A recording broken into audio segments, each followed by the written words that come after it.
Welcome to the Blue Duck Fantasy Football Podcast.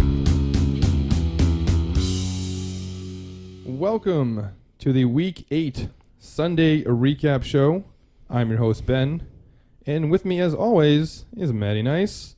If this is your first time watching us on YouTube, make sure you subscribe. And if you're listening on iTunes, Spotify, or PodBean, make sure you follow or subscribe as we post 2 podcasts a week, recapping and previewing the NFL games. We go into player values, trade targets, waiver ads, and more. So make sure you hit that notification button to get notified when something new is posted. But let's get right to recapping Week 8. We're going to jump right into the games. Game number 1, Arizona at the Saints. Saints won this one handily. Larry Fitzgerald had a touchdown call back in this one, but Kirk is without any question in my mind the number 1 wide receiver here. He had 11 targets. Cardinals play San Francisco on Thursday, so I am not interested in the Arizona running back that will be playing there. Chase Edmonds left this game with an injury, seemed to be pretty serious, and David Johnson is not expected to play in Week 9 on Thursday. They are playing San Francisco, so whatever running back they can get their hands on is going to be a bad start in San Francisco in Week 9. So I'd recommend sitting basically all the Cardinals next week unless you're forced to play them. Not a good matchup at all. Yeah, that's a bad matchup, but going back to this week there, Kirk came back and, like you said, was definitely the number 1 target here. Fitzgerald had his opportunity to make hay when Kirk was out, did not take advantage. Chase Edmonds, like you said, left the game but wasn't doing much prior to that anyway. And Kyler, I mean, you could start in a single quarterback league next week against the 49ers, but it's a very tough matchup against the 49ers there. For New Orleans, Latavius Murray had another really nice day. Michael Thomas had a good day. Drew Brees returned to action and looked like Drew Brees did before, so no rest there to shake off. This offense is going to go back to what it was when Brees was at the helm there, high-powered. When Kamara's back, he'll be startable. Murray will be flexible, and Michael Thomas will still be the only wide receivers you really want to start, but you could look at like Ginn, or if he ever plays, Traquan Smith in a pinch for a flex, for a standard. Yeah, if he ever plays. I don't think he's played again this season. Jared Cook would also become a borderline tight end start. That's the big difference that Drew Brees brings, though, is that once both Kamara and Murray are healthy, both of them will have value in that running game, in the passing game as well. So both of them are players that can be put into your lineup, whereas with Bridgewater, it was one or the other. Not much else to say on that, so let's move on to the next game. Bengals at the Rams. Matt, your thoughts on the Bengals who played this game in London? Yeah, anything can happen in London. We do say that, and Joe Mixon found some new life in London a little bit, averaging almost 4 yards per carry against a pretty decent Rams defense, and also got a touchdown there through the air. That's about it for Starbull. I mean, Tyler Boyd, yeah, he can still play. Alex Erickson continues to do it somehow. With A.J. Green coming back, though, obviously his value will fade as well as Auden Tate's. I think Boyd will still have some value. And Joe Mixon, of course, will be a startable asset through this offense, even though he hasn't had a great season. Yeah, A.J. Green targeting Week 10 for a return. I actually believe that once A.J. Green gets back, it is going to elevate Tyler Boyd's value for me. It's going to take the tougher coverage away from him, and he'll be able to do more with this weaker coverage on him. Erickson, that's 3 weeks in a row where he's put up these decent yardages. He might be a little bit of a gadget player that they tend to use here and there. I think he has more value going forward than Auden Tate, even though Auden Tate had a bunch of targets. I think A.J. Green fits more of that Auden Tate type of role that he's been playing, whereas Erickson can kind of fit in and play a different role. So none of these guys other than Boyd and Green are players that I'm interested in putting in my lineup, and that includes a player like Tyler Eifert, who had an okay game. Joe Mixon, as you mentioned, was about as good as he's been, but it wasn't anything special. To me, he's matchup dependent at this point, whether or not you're going to start him. If he has a decent matchup, you can start him. If he's up against a defense like San Francisco, I'm probably not going to put him in there. I know Christian McCaffrey did well against them, but that's Christian McCaffrey. As for the Rams, the ballsy start of the week, Henderson was just okay. Gurley had the touchdown, but other than that, he wasn't much better than Henderson. Kupp, although, was amazing. 220 yards and a touchdown. And with Brandon Cooks leaving with his second concussion of the year, Josh Reynolds came in and had 8 targets. So the Rams are going on bye this week, so you don't have to rush out and grab Reynolds, and Cooks could be back healthy come week 10. But it's time to sell Cooks. He hasn't done enough. He still has name value. Second concussion of the year. He had another one in the Super Bowl last year. If you're in a dynasty league and you're holding Brandon Cooks, it's time to sell him. But I would hold on to Everett, though, who didn't do much in this game, but I feel is a bigger part of this passing game than he has been in the past.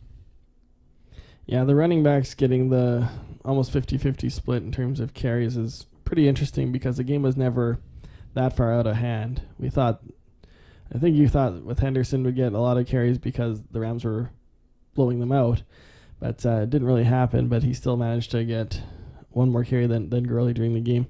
Obviously, Gurley's still the lead back in the offense, but if they're going to start splitting here and Henderson maybe even start getting a little bit more carries, depending on how their playoff race goes for the Rams, still to someone you definitely want to stash here. The wide receivers are... Cooper Kupp is the wide receiver on the team that you need to own. You're not obviously dropping Woods or Cooks, but like Ben mentioned, maybe move on from Cooks if you can get anybody reasonable for him. He just hasn't done it this year, and even Robert Woods is more like a bench player at this point, maybe to fill in for buys. I don't think you can trust him right now either. I think if Cooks is out with any type of serious amount of time, then Woods' value would go up. Yeah. But if you're able to trade like a Brandon Cooks for, would you take Allen Robinson for Brandon Cooks? I would right now. Same. Cortland Sutton? Yeah, I think I'd take that right now too. What about for Woods? Would you take either those guys for Woods or both? Yeah, I'd take them both for Woods too. So that's how far the Rams wide receivers have fallen. It is time to move on from them. But like I said, if Cooks is going to be out long term, if they throw him on IR, you're going to want to hold on to Woods, and you're going to want to hit to the waiver wire and pick up Josh Reynolds, because this is a good offense. Even though it hasn't been as good as last year, it's still a good offense. Broncos, Colts. Another crushing loss for the Broncos at the end of the game. Sutton had a pass interference call that basically prevented him from catching a touchdown. That if that pass interference hadn't happened, he had an easy touchdown, would have been over 100 yards on the day, and the touchdown. But instead, he was 3 for 72. But he should be a should start player every week for me going forward. And this running back by committee is starting to get frustrating. This offense isn't very good, so they're not able to support the two running backs. They're getting okay yardage, just over 50 yards. They're splitting down the middle. They both look good, but this offense just doesn't score enough. They don't move the ball enough for them to be supported. If I have them, Philip Lindsay still has a lot of name value. I would be looking to get out of this because they're not going to find a quarterback that's going to improve this offense this year. It's going to be the same offense that you've seen going forward with Flacco, and Drew Lock isn't ready. And even if he gets to play, he is not going to be an improvement on Flacco, at least not this year. In the future, he could be the guy, but just not this year. Noah Fant is definitely a tight end to target in Dynasty. He's going to be basically the number 2 non-running back pass catcher out there for the rest of the season. I didn't hear Deshaun Hamilton's name get called much today. Yeah, no, just one target for Hamilton. Didn't catch it. The running backs here, like you said, it's pretty frustrating. Lindsey's obviously got a little bit more volume, but not by much. You're going to be looking at about 60 to 80 yards for both of these backs here, and if one of them gets a touchdown, then that's the one you obviously wanted to start that week. But you're going to basically be guessing from here on out. Lindsey has the flip a coin. Yeah. That was a flip a coin thing he was doing. Okay. Yeah, Lindsey has the name value, so if you could get a reasonable player back for him, sure. Cortland Sutton, yeah, we both really like him, and he should have had that one touchdown today, and he's going to get the majority of the looks here just because they traded Emmanuel Sanders this week. Can't see it winning any of these other pass catchers. It was a bad offensive game, even on the Colts side of things. Brissett had a bad fantasy day, 30 yards rushing. Decent day for Mac, but because he got the touchdown and about 90 yards combined. T.Y. only 50 some odd yards. Jack Doyle was the leading receiver here. Don't expect that going forward. Ebron's still going to be the lead tight end. If those two start splitting, toss them both out. Yeah, basically you can't own either one. Zach Pascal obviously came crashing back down to earth after last week's performance. Yeah, and we talked about Zach Pascal being the type of player that in a fantasy favorable matchup where it's going to be a lot of scoring like it was against the Texans last week, put him in. But you're playing the Titans, you're playing the Broncos, even playing the Jaguars, you're probably not going to want to start Zach Pascal. Find better players. This Denver pass D is very solid. That's why Brissett was down. You know, you got Chris Harris there preventing T.Y. from having the bigger games.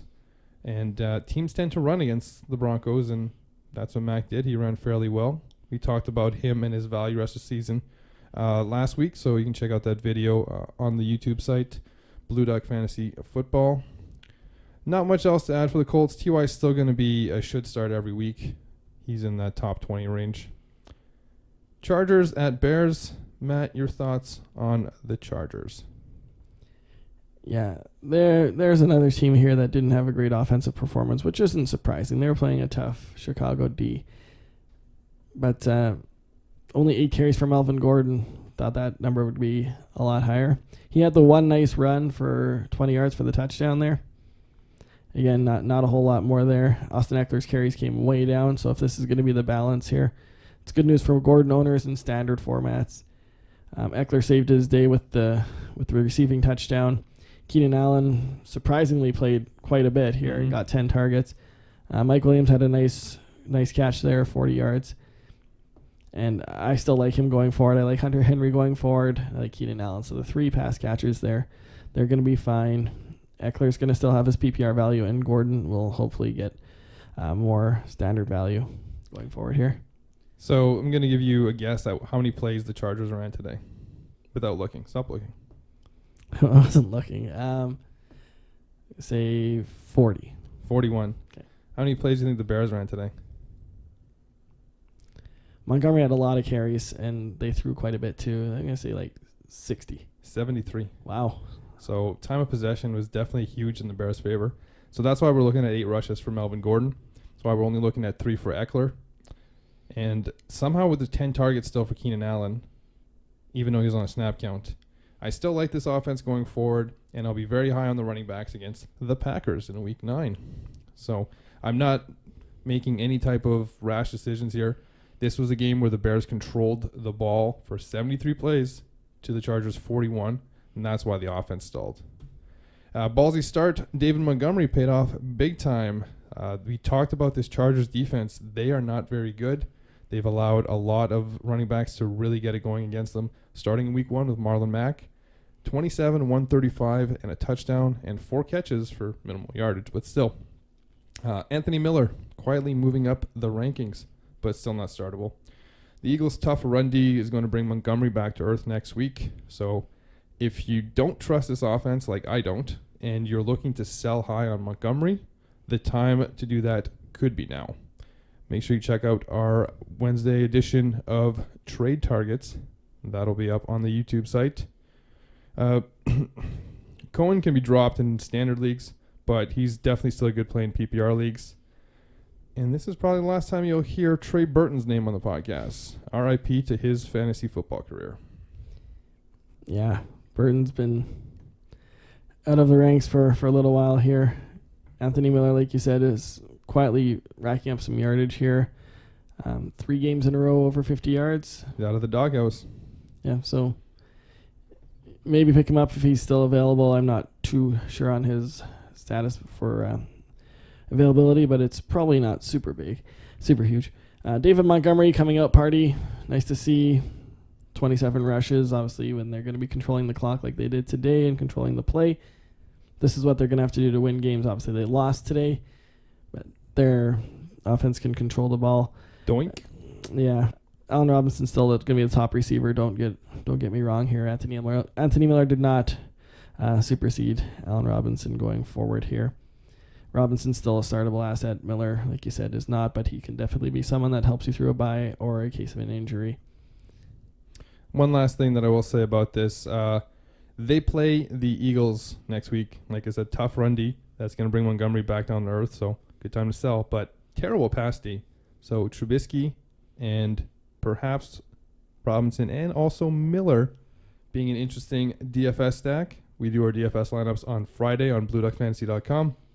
So make sure you check those out. I think we're about 5 points away from cashing this week after having cashed for myself 3 of the last 4. So right on the cusp every week. Make sure you tune into that.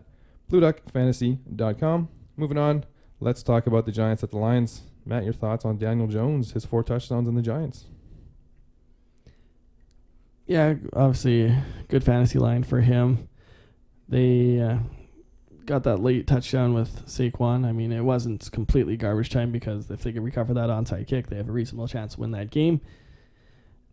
Lions defense is bad. We thought this would be a high-scoring game, so there's not really a surprise there. I mean, obviously, I didn't think he was going to have 4 passing touchdowns with 300 yards. I also thought Barkley would do a lot more on the ground than he did. They gave him the ball enough times. It just wasn't happening for him. Did he get over 20 carries? No, he did not. He had 19 with a long of 13, 64 yards.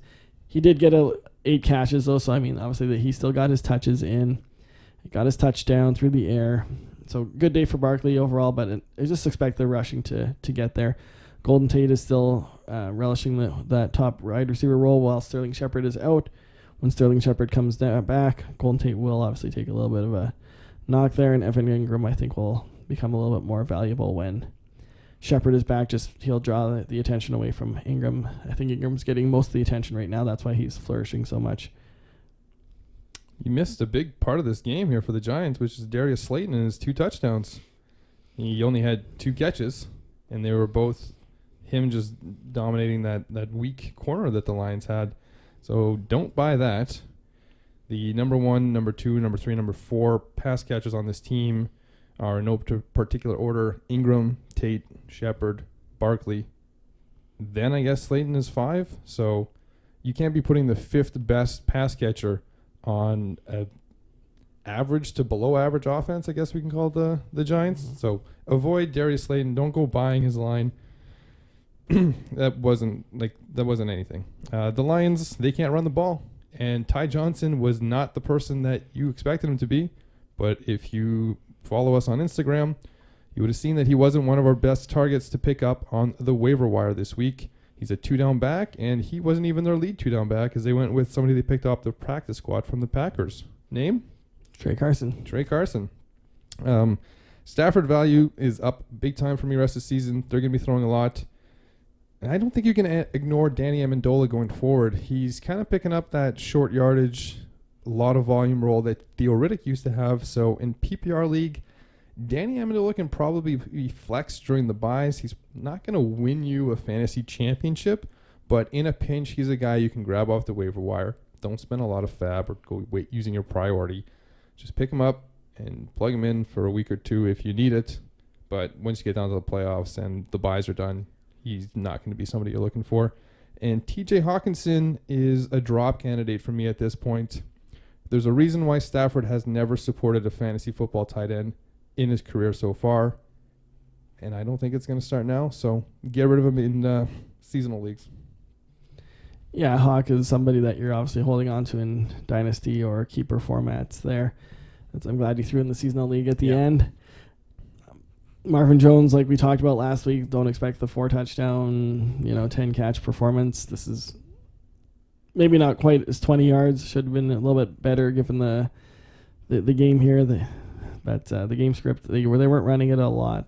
Well, I guess they tried to run it a lot. They didn't get a lot of yardage through the ground game. And Kenny Golladay stepped up as the big-time wide receiver today.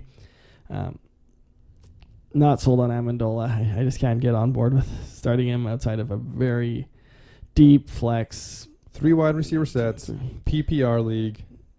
Where you're only allowed to play during the buys, players from the NFC North or something like that. No, during the buys only. Yeah, it's still a tough one for me. I mean, I don't think I could put him higher than like wide receiver 50 going forward, but we'll see how things shake out. I mean, I guess there's gonna be some buys where there's like 6 teams, some weeks. I think that week 10 or something, there's a big buy. So I mean, you could use him in a situation like that, but again, I don't think I'd even use waiver priority on him. I'd go after post waivers. Yeah, for sure.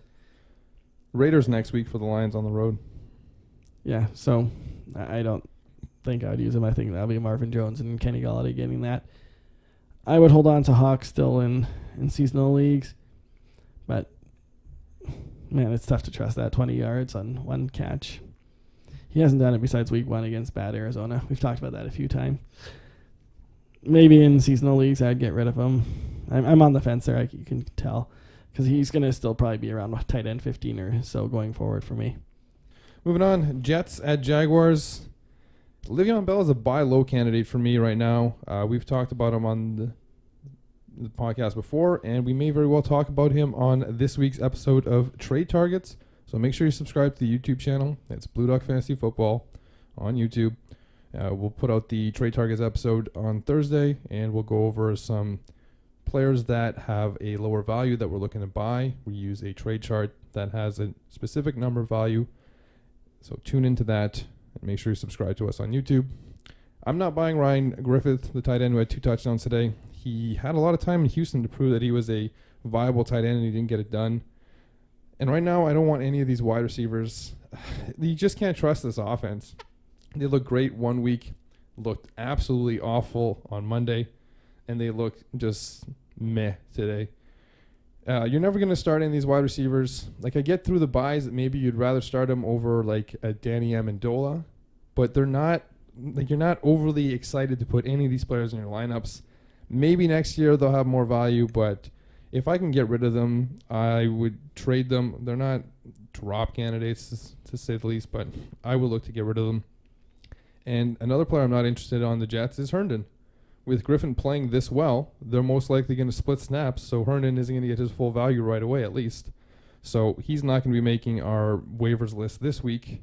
Bell's the only player on this team that I'm interested in, and even then, that has to be at the right price. I'm not going to spend a lot for this player who just hasn't performed this year. Yeah, he had 35 yards total today, Lev. So that obviously is pretty poor. How many catches? 3, I think. Yeah, 3. Not great. Try to buy him low, but be firm on that asking price. Like, I would not give up a lot for him at this point. He hasn't done it any week this year, even when Darnold's been back. But there's rumors about Robbie Anderson being on the trade block, so kind of watch where he lands if he does land somewhere. Look at the jersey in their back. That seems like a decent fit for him. That's a Packers jersey Green for those Bay. of you listening. Yeah. And Crowder, I mean, I would still hold on to him as well. I don't think I would hold on to Demaryius Thomas. I mean, if Robbie gets traded out of town, then Demaryius' value will go up. Yeah, I guess in DT could also be a trade target for some teams. So we'll see what happens there. So hold on to them for now. See what happens. Jaguars, it all runs through Leonard Fournette. DJ Shark had a nice day with a touchdown. 12 targets. 12 targets, yeah. Aided by D.D. Westbrook leaving the game here, And Marquise Lee. And Marquise Lee. Who's apparently still alive and playing. Yeah, I don't think Marquise Lee really influenced a whole lot of anything there. Leonard Fournette, 7 targets, 7 catches. Like, that's pretty impressive for a guy who's not known for PPRness. Yeah, That's the word, right? PPRness? It's a word now. It is now. Yeah, we've been talking about this. He's been getting more PPR value like every week as we go along here. More PPRness. Yeah. And Chris Conley had a 70-yard touchdown with 100 yards. Don't buy that. It's DJ Shark and Leonard Fournette out of this offense. That's all you want. Yeah, so we said this a lot early in the season after Chark was blowing up, and now he's had another good game. This is one of 2 ways to look at this, and it depends on the D.D. Westbrook injury. If D.D. is out long-term, do not sell Chark. You're going to need him. He's going to be great. If D.D. is not out long-term, this is another opportunity to sell high on DJ Chark. Someone I would trade D.D. Chark for straight up, Cortland Sutton. And the Cortland Sutton owner was probably happy to get DJ Chark in return for Sutton. And again, that's only if D.D. is going to be coming back. Because if D.D. is out long-term, I actually think Chark has more value than Sutton over that time frame, even though it's so close. And yeah, I love Fournette. Moving on, the Eagles at Bills. This game was all about the weather. Big wins in this one made the passing next to impossible, I'll say. They were throwing a lot of short passes, a lot of screens, a lot of dump offs, not a lot downfield. Miles Sanders actually looked good in this one from what we saw of him. But again, that's because they were throwing little dump passes to him and he's breaking through the defense. Jordan Howard, 23 carries today. This doesn't look like a split anymore, but I still don't trust Jordan Howard being the guy going forward. This happened today. I think Boston Scott had a touchdown today. So it's still a committee. Jordan Howard is unquestionably the lead, and in standard leagues, I am okay with him as a top 25 running back right now. That might change because they just tend to change who they run the ball with, every week. But right now, I like him. We'll see how long that lasts. 6 touches from Miles Sanders today. Big game, but on 6 touches, you can't bank on that. Zach Ertz, still a buy for me. Still think he's top 5. The last 2 games have been rough, but before that, other than the touchdowns that weren't happening, he was being consistent. He was getting about a handful of catches and 50-plus yards every game. For a tight end, you'd like to get that touchdown, and you'd like to see like those 8 for 120 games that he can put up.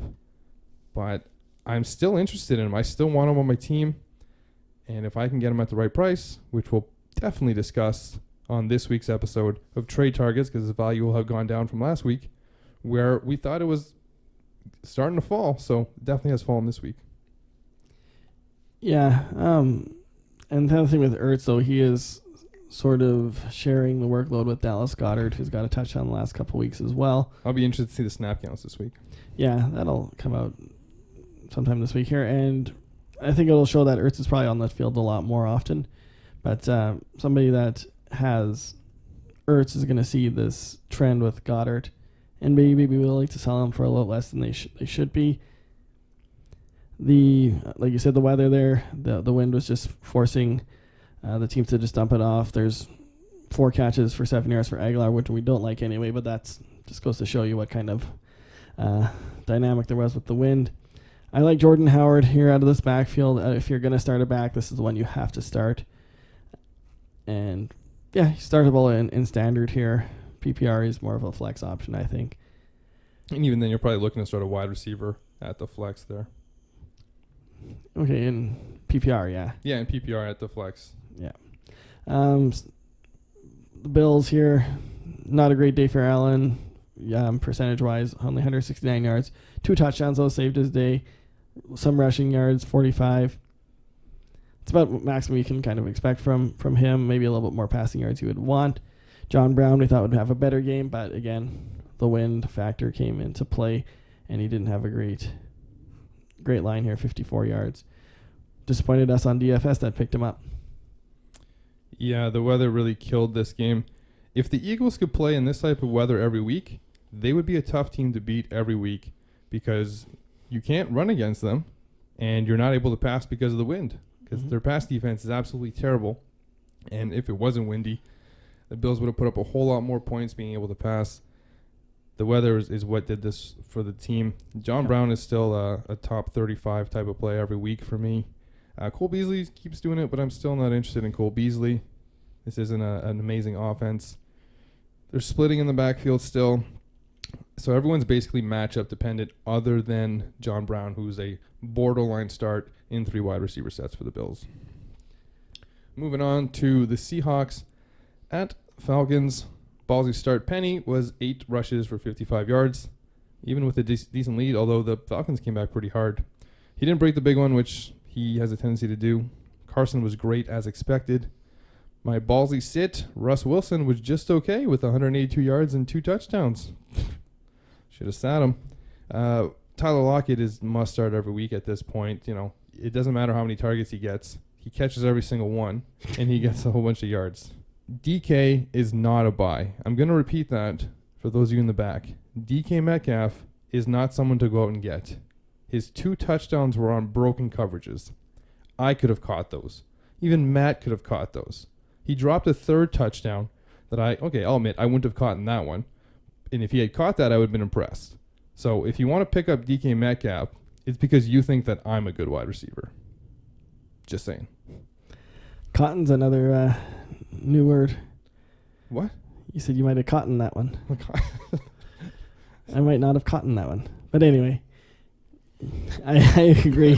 Those were very easy catches for there was nobody touchdowns. on him. There was nobody within about 10 yards of him, maybe about 5 on the first one, but everyone was stationary. So don't buy DK Metcalf. I'm with you 100% on that one. Lockett, yes, you're starting every week here. Carson, you're starting every week, of course. Russ, you're still going to start him. I can't see you having a better option. Unless you have the balls to sit him. And I I thought he would have a better day. He should have had a better day. I don't know what happened in that second half there. Every time we had the game on, it was the Falcons on the offense. So they must have just went into complete shutdown mode. I don't know why. They weren't never up by that terribly much. 24 is only 3 scores. Very easily doable. For Atlanta, another nice day from Julio Jones. Matt Schaub had really nice passing yards, 460 yards here passing. Again, he's only good until Matt Ryan comes back, which is not. I think he's going to be back after their bye. Ridley had 70 yards here, a 2-point conversion. He had a nice catch on. Hooper is still a very good tight end for PPR in standard as well. PPR has just got a little bit extra value, and Devonta Freeman is going to be. Devonta Freeman, he looks like he gets the yards. Hopefully he gets a touchdown, but expect about 100 yards per week from Devonta Freeman, I think, going forward. Combined. Yeah, I don't really have much to add. I'm assuming Matt Ryan's back next week, so Matt Shaw's performance means absolutely nothing. You mean the week after? They're on bye. Oh, they're on bye next week? Tampa Bay at Tennessee. Matt, your thoughts on the Bucs? We've talked about this a bunch. The running backs, you're not going to roster either. Well, you can roster them, but you're not starting them. It's too hard to figure out which one's going to do what. They split carries again, basically right down the middle. Jameis Winston outrushed both of them. So that shows you where that's going. Mike Evans was the wide receiver of choice today. Had a great day. Godwin didn't do much.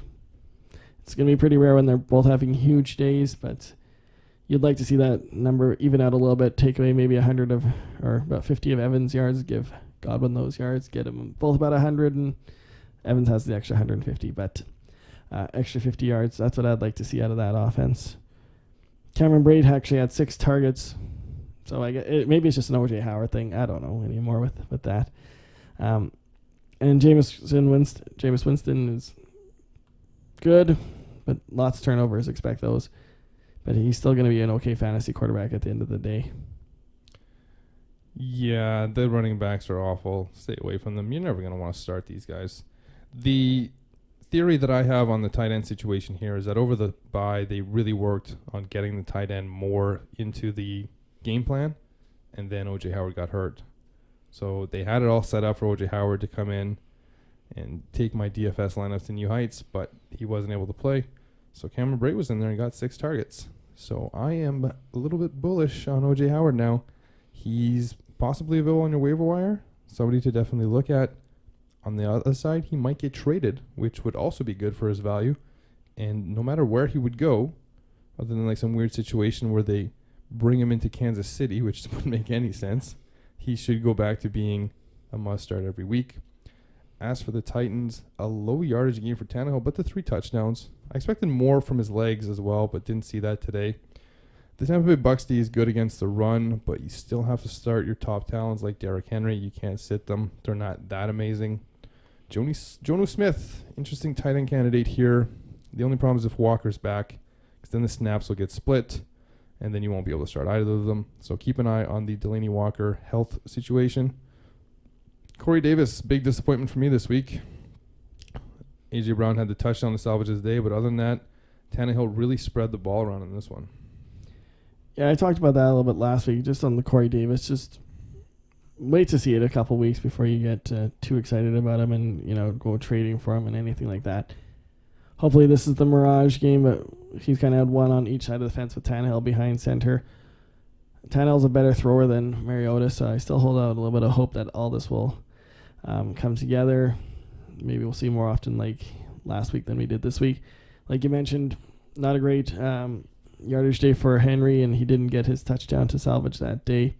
So fantasy owners will be a little bit disappointed, but obviously go ahead and start him going forward. And we mentioned Jonnu Smith. If Walker's out, Jonnu Smith is a decent pickup. Again, something I wouldn't probably look through on waivers. I'd wait for that waivers to clear and then maybe go for him. Probably miss out on him because people will be looking at the stat line and he will be going if Walker is out. Yeah, it really depends on your tight end situation here. If you're really hurting at tight end, you might have to use that waiver wire priority or some of that fab. But if you're good at tight end, you just have to kind of pass on that and not waste it.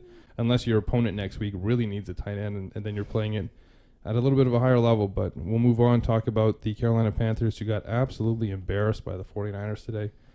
Matt, your thoughts on these Panthers, who you kind of like?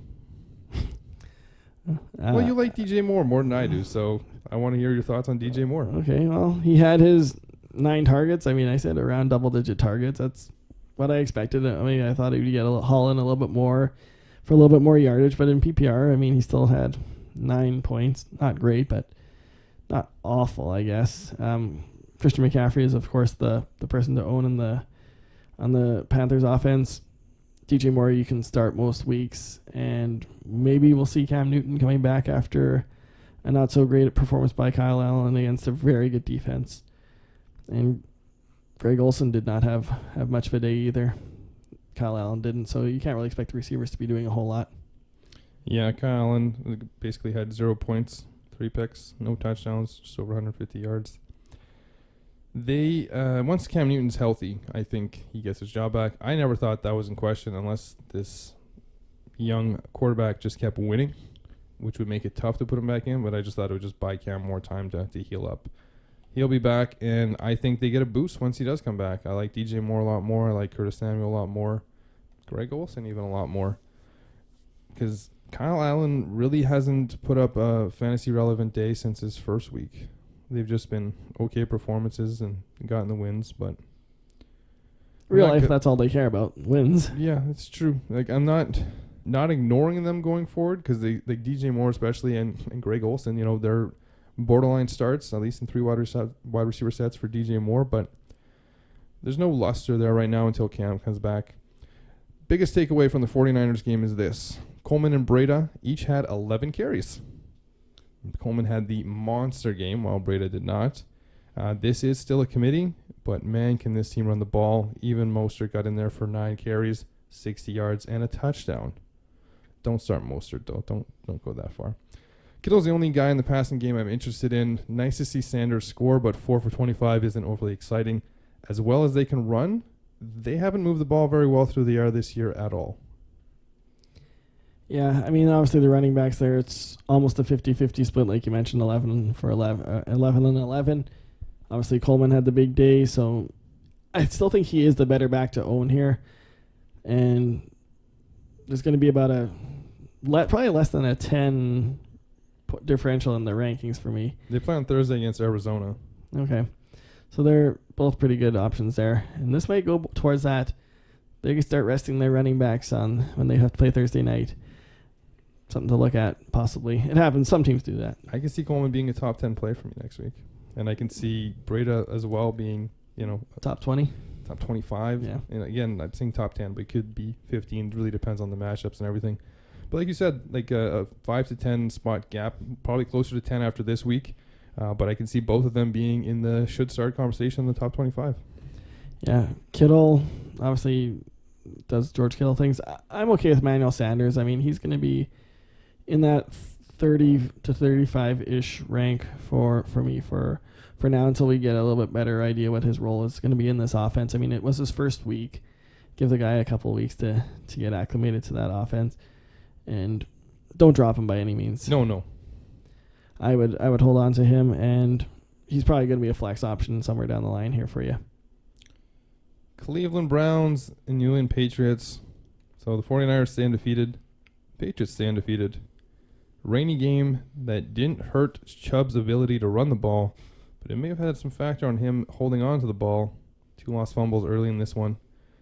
5 catches for Landry and Beckham, unless they got more. I was reading the box score as the game was going. Is that what they ended with? Mm-hmm. We had Baker way outside the start range this week, and he delivered as we expected. Who do they play next week?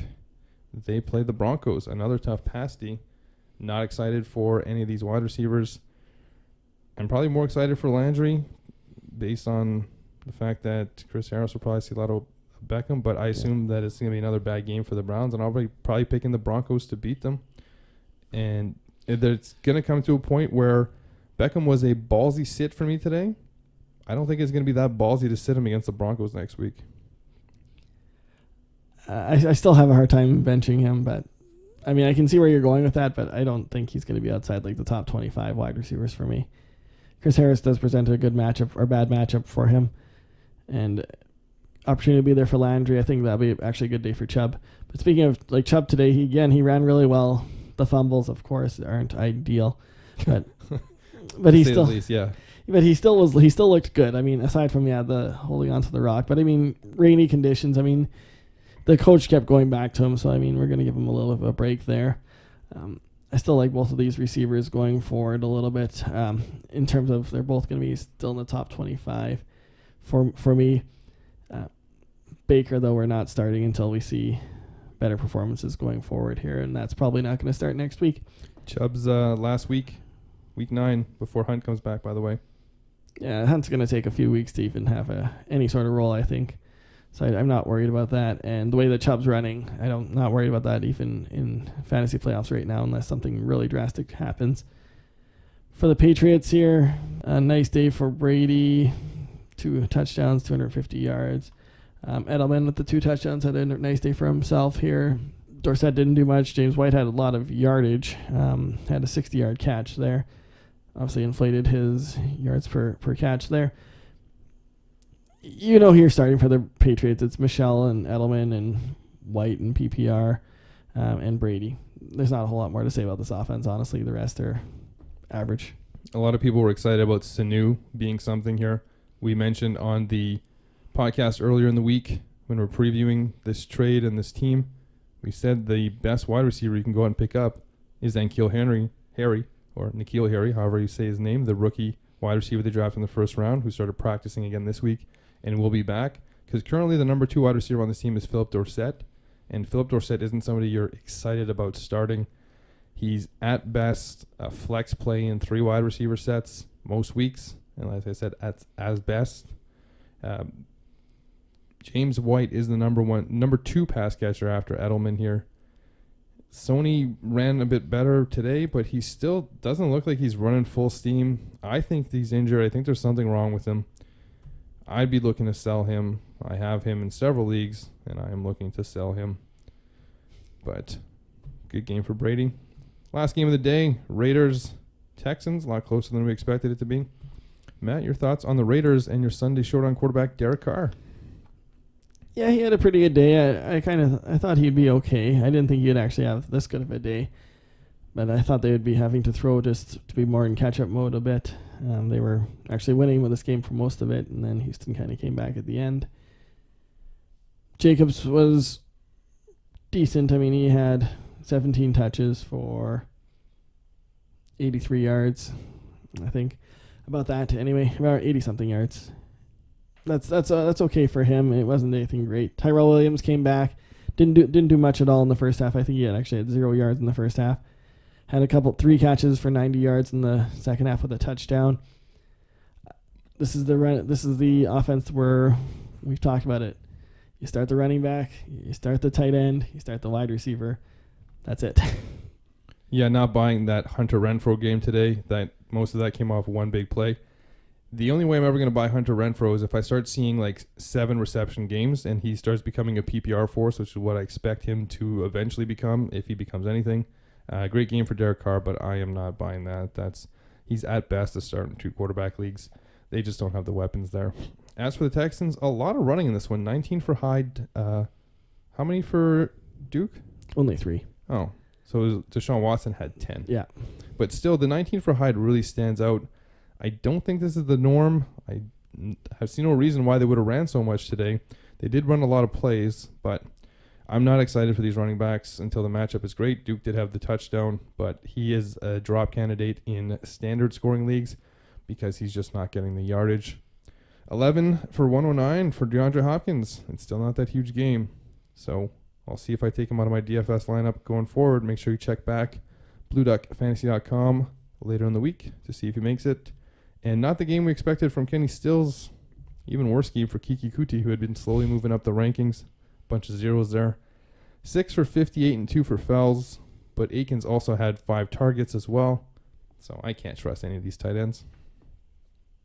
No, the tight end situation I'm not excited about at all. I'm not rostering either one of them. Watson had a bit of a scare there. Looked like he had like a foot or an ankle issue towards the end of the game. Finished it out, so monitor that situation. That's obviously going to hurt Hopkins and Stills and Cootie and Fuller if he's out.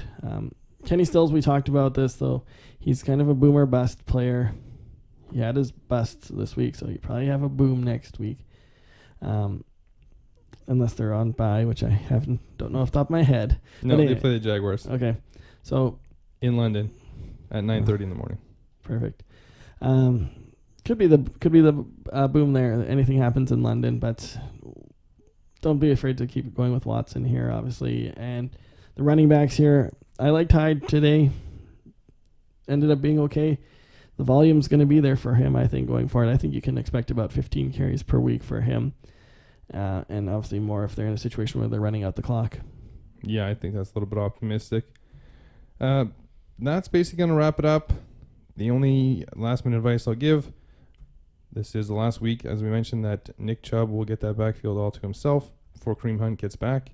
You don't want to wait till the week that Kareem Hunt gets back to add him to your roster. So if he is available in your league, go out and grab him now.